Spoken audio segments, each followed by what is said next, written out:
Assalamu alaikum. In the last video lecture, we have read first two pages of the story Mr. Pickwick, and now today we'll continue from the third page of this story. That's page number 28 of your Broadway book. We were reading about Mr. Pickwick's friend Mr. Tracy Tupman, that he was a middle-aged man, and now we'll read more about him. He greatly admired beautiful women. This was his habit or attitude. We may say that he admired ladies. Women had often fallen in love with him and he with them.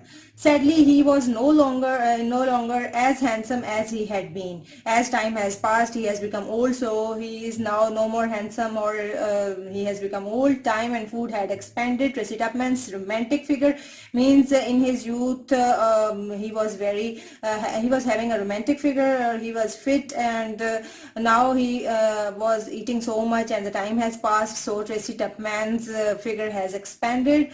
When we looked down, he could no longer see the watch chain he wore across bottom of his waistcoat. Means he was wearing a watch chain across his waistcoat, and now he has become so much fat that he cannot see his watch chain because of his fat tummy. His chain had become many chains. His chin had become many chains, means the flesh below his chin had expanded, and it had become many chains. But the soul of Tracy Tupman had not changed. Means his heart was not changed. He was feeling as he was feeling in his youth. He still admired the ladies as much as ever. Means he was not changed at all in this case. Mr. Nathaniel Winkle was a young man. Now the second friend is described that Nathaniel Winkle was a young man.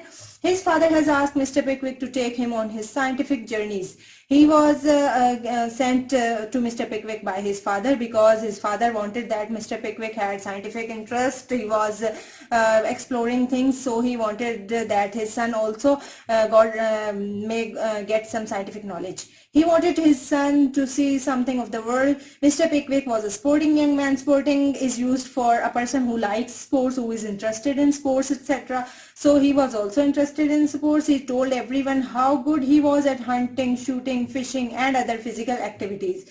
He used to tell people that he was skilled, or he was expert in hunting, shooting, fishing, etc. and other physical activities also.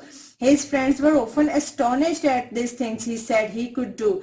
Means लोगों को वो इस अपनी qualities के बारे में बताता था कि वो हंटिंग, शूटिंग, फिशिंग और अदर फिजिकल एक्टिविटीज में बहुत स्किल्ड है, लेकिन his friends knew that it was not like that, कि वो इस तरह से नहीं था. They admired him greatly. बेशक लोग उसको एडमायर कर देते थे. Oddly however no one had ever seen him do of the things he talked about. Oddly means strangely. Strange किस तरह से है कि कभी किसी ने उसको वो सब करते नहीं देखा था जिसके बारे में वो हमेशा से बताता था कि वो उस चीज में परफेक्ट है. Mister Augustus Snodgrass was also a young man.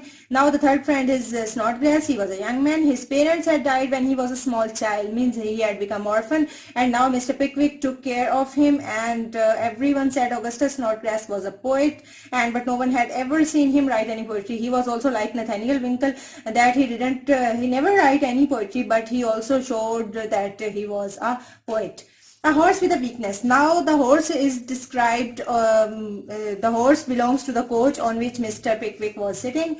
The sun had just risen and began to light up the morning of 13 May 1827. Mr. Samuel Pickwick rose like another son from his bed. This was the day when Mr. Pickwick started his journey, and we are told about the date, and we are told that Mr. Pickwick woke up, and then he was opening wide his bedroom window and looked out upon the world below. Now he was leaning out of the window, and he lived in Goswell Street in the old city of London. Everywhere he looked, he could see nothing but the buildings of Goswell Street. He was looking down in the street, but nothing he could saw except the buildings that were existing in his street. Scientists, thought Mr. Pickwick, should not just look at things closest to them. They should look deeper and discover the truth hidden beyond. This was his thinking. Mr. Pickwick had the scientific nature, and because of his nature, he was thinking that people should not just look at the things, but rather they should explore, they should research about the things, they should try to find out the truth hidden behind everything. Mr. Pickwick had thought his first scientific thought of the day. This was his first thought of the day. He was all the day busy in thinking about scientific ideas, and this was his first thought. He then got dressed and put some clothes into his traveling bag. 10 minutes later, this because he was getting ready for the journey, so he packed up his bag, and now 10 minutes later he got a cab to the coach yard at Golden Cross. Then he took a cab because he wanted to go to the coach yard at Golden Cross. That was where he had arranged to meet the other three. That was the place where his three friends were waiting for him, and he had to meet them there. On the way there, he talked to the cab driver. Now, during his journey, when he was on the way, he started talking to the driver. How old is that horse, my friend? Mr. Pickwick asked. Mr. Pickwick was asking about the horse that was carrying the this coach, and Mr. Pickwick was just generally asking the question, and the driver replied 42. The man replied, "What?" said Mr. Pickwick in surprise. "Some horses live to be 20, a few reach 30, but Mr. Pickwick had never before heard of a horse that was over 40 years old. He was amazed to know that this horse was at the age of 42, because he was thinking that that he knew of the horses that were having 20 or 30 or maximum 40 age, but it was at the age of 42. He quickly pulled his notebook from his pocket. "How long do you keep him working each trip?" Now Mr. Pickwick wanted to write down these things because these were strange and new to him, so he pulled out his notebook out of his pocket, and then he started writing everything in his notebook. And the next question was, how long do you keep him working each trip? कि हर trip में वो उसको कितनी देर चलाता था? 2 or 3 weeks, said the cab driver. कि जब भी किसी ट्रिप पे किसी को लेके जाता था, 2 to 3 weeks वो continuously चलता था. Weeks, repeated the astonished Mr. Pickwick. अब उसको weeks के वर्ड पे astonishment हुई, हैरानगी हुई कि 3 weeks तक at a time वो कैसे चल सकता है.